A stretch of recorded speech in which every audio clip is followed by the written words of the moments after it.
at almost every level, say molecular level, where the DNA gets altered as a function of age, so as the rate of transcription gets altered, how the RNA is made from DNA. Then at cellular level, you can have changes in the membranes and so on. And of course, organs can age, and then individuals can age. So aging occurs at molecular, cellular, tissue, and organisms level. As I said, aging is a genetically programmed. You know, अगर आप body से एक cell ले लो और cell को grow करो, 1 cell becomes 2, 2 becomes 4, 4 becomes 8, but after some time they stop the division. They don't divide forever unless they become cancerous. You know, when cancer cells, the normal cells divide with a fixed population doublings, which we call today as Hayflick limit. Hayflick was the first person who did this experiment from US. But the cancer cells can keep on dividing. So there is no aging virtually in those cells. As I said, there is a fixed lifespan of every species. Aging, you know, one of the famous one why people believe that aging could be in your genes, because there is a famous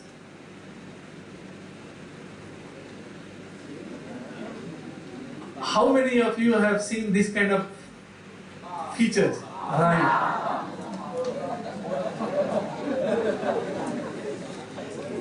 You know this, you won't believe, this is a very famous photograph which was taken in US of a progeroid syndrome. It's called progeria, which is accelerated aging.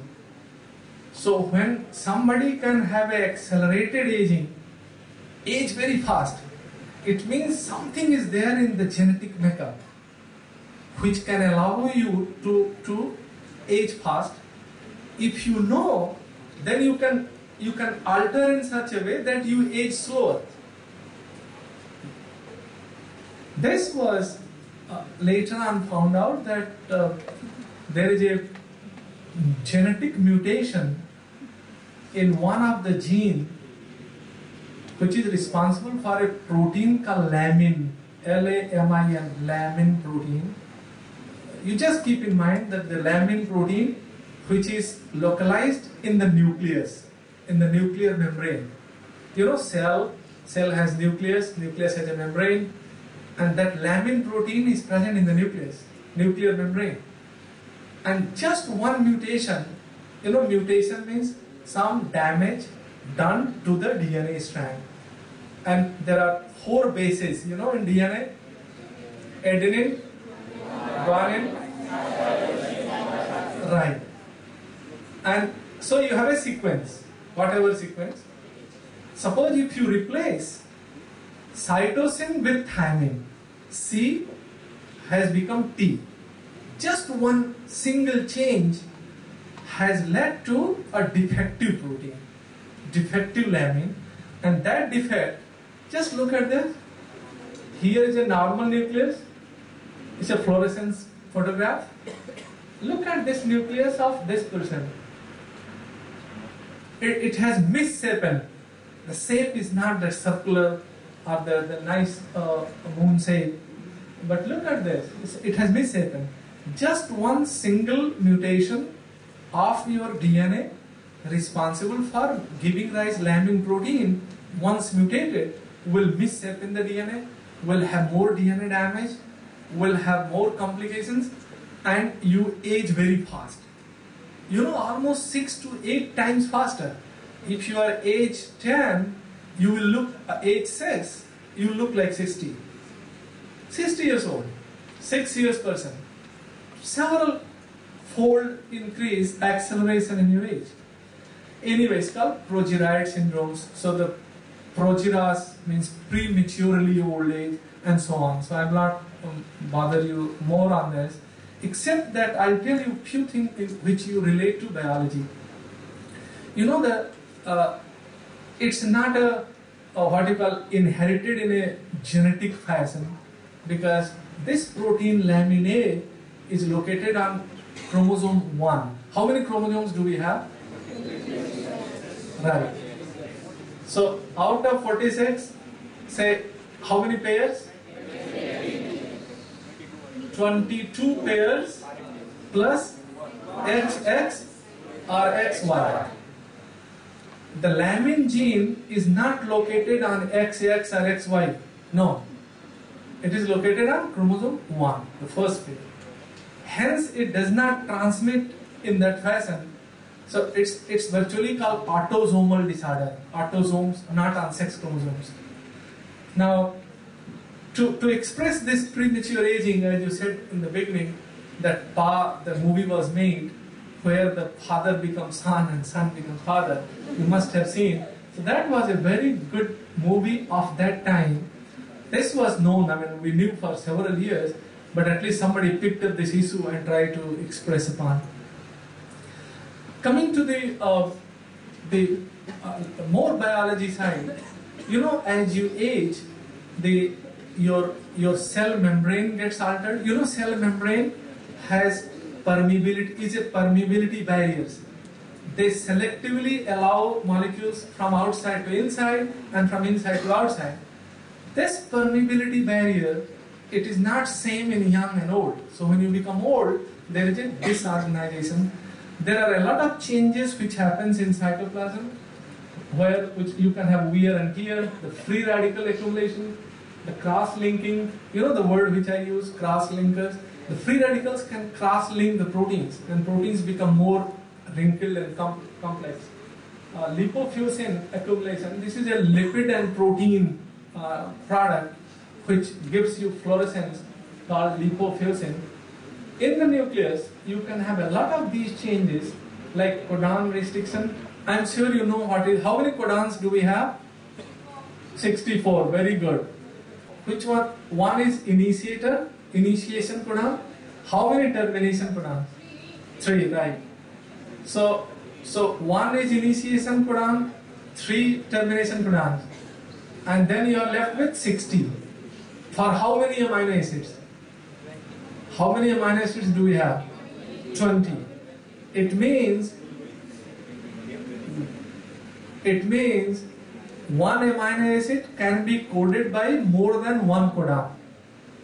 There is a word which is called non-ambiguity. Say degeneracy of genetic code. What you call synonymous codons. So there is a restricted use of synonymous codons when you age, and that was proposed long back, called codon restriction. DNA damage and repair failures, RNA catastrophe, telomere shortening. You know telomere, how many of you have heard the word telomeres? Very good. What is that? It is a chromosome which has only 2 ends, not 4. Anyone else? Telomeres. He is very, very close. 2 sister chromatids have a short, very short, so they have 2. No, I got it. I'm sure they have also not got it. Where they are joined. Huh? Where they are joined. Okay.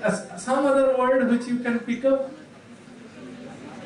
Say to a layman, what do you call? I don't know chromosomes. Oh, very, back side. Please tell.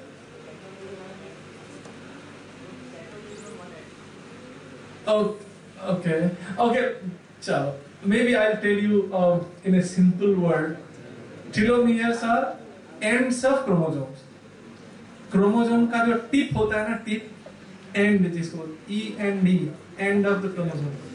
But he was very, very close. But you know, when you look at the chromosomes at the tip, and it's called telomeres, end of the chromosomes.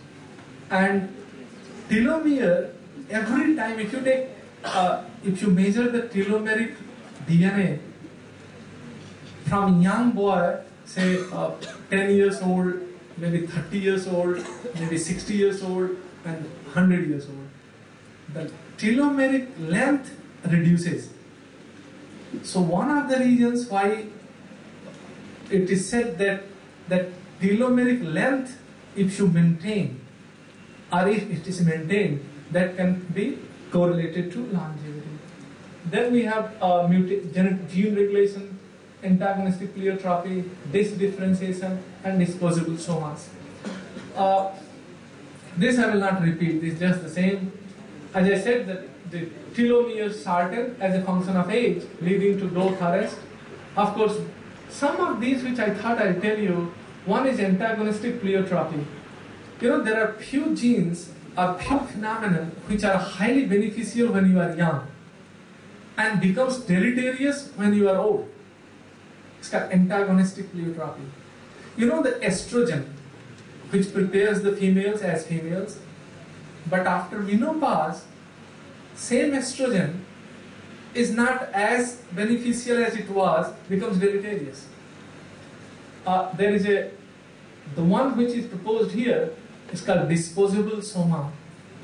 You know, this was proposed that you are endowed with a fixed amount of energy, and if you spend more on energy for two purposes.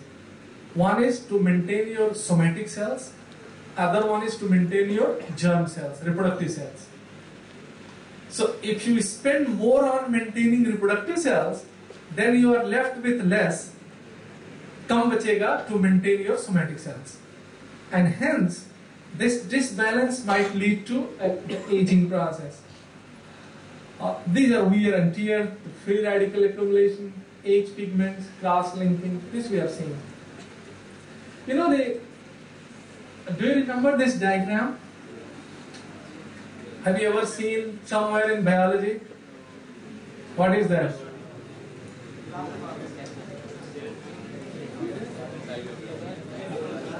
Huh? Right. Very good. It's a electron transport chain. And this is the mitochondrial membrane. Here the cytoplasm. This is the matrix of mitochondria. You know, these are electron carriers. The purpose is, why I am giving you this, because when electrons are transferred from one redox potential to another one, you see here the red ones. What do you call these red ones? Right, free radicals.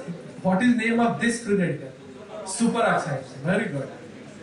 You know, superoxides are deleterious.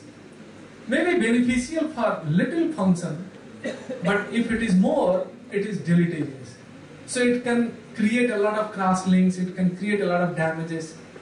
And then in the body, we do have scavengers, जो free radical को normalize कर सकते हैं, कम कर सकते हैं.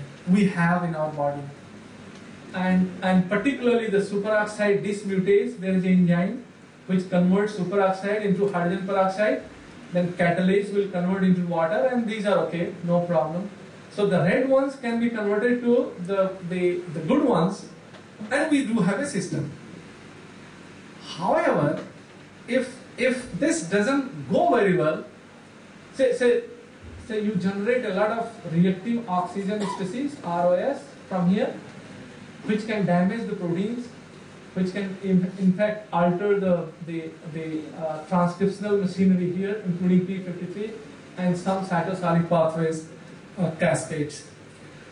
So the free radical theory of aging was proposed long back by famous Herman, where you have aerobic cells, say liver cells, oxygen is required because of the respiration and metabolic functions. So it's a normal channel. However, superoxides are also generated, that you have seen. We do have superoxide dismutase and these enzymes which can convert into water. So this is a normal process which is happening in the body. However,